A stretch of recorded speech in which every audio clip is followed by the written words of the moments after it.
ماشي يا جماعه، هو ممكن طلب صغير، هو ممكن نركز شويه مع المتحرشين ومع الحراميه ومع النصابين ومع السياس اللي في الشارع ومع اللي بياكل حق عياله ومع اللي بيموت مراته. ممكن نركز مع الناس دي ونسيب الكلاب والقطط في حالها.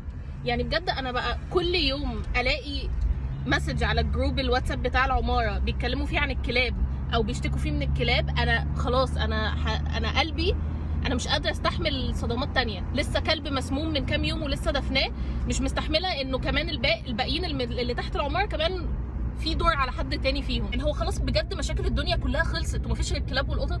مشاكلكم في الحياه وفي المعيشه محلوله ومفيش غير هما الكلاب والقطط اللي مضايقينكم. انا زهقت بجد، زهقت من كتر مواضيع الكلاب. خلاص يا جماعه، يا اما تعيشوا معاه وتتقبلوا الامر الواقع، يا اما بقى تهجوا، روحوا بلد تانية، روحوا بلد تانية بقى فيها حيوانات بريه من نوع اخر، وشوفوا بقى ساعتها لو فكرتوا ان انتوا تاذوا حيوان واحد من الحيوانات البريه اللي هناك.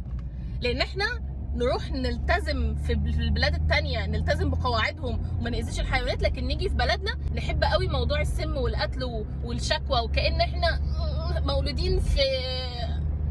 هما كمان بيشتكوا ان الكلب فيه حشرات، فالحشرات دي هتتفشى في العماره كلها، والعماره كلها هتتملي وهنضطر ان احنا نرش العماره كلها. اللي هو يعني احنا عايشين طول عمرنا الكلاب تحت البيت، من امتى حصل ان الحشرات تفشت في العماره كلها؟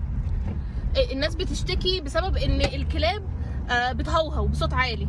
طب نكتمهم، نعملهم ميوت، بيطلعوا فوق العربيات. طب ما احنا بنهشهم، نعمل ايه تاني؟ انا خلاص بقى، انا تعبت بقى من التلاكيك دي. خلاص هتموتوا الكلاب، موتوهم كلهم مره واحده عشان انا اخلص.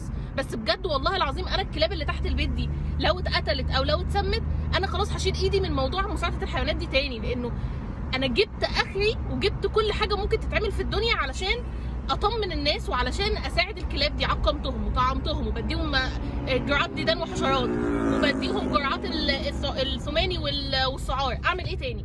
اعمل ايه تاني عشان الناس يطمنوا؟ اعمل ايه تاني؟ احنا هنفضل عايشين لغايه امتى فاكرين انه احنا ربنا خلقنا في الوجود لوحدنا، مفيش اي كائن تاني يعيش معانا؟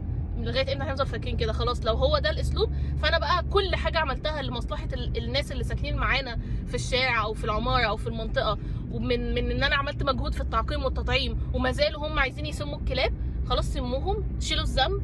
انا ماليش دعوه لو جالكوا كلاب تاني من الجبل، ماليش دعوه لو جالكوا كلاب بقى مسعوره فعلا، ماليش دعوه لو جالكوا كلاب خلفوا 20 كلب في العماره، وروني بقى هتتصرفوا تاني ازاي، عشان انا بجد زهقت.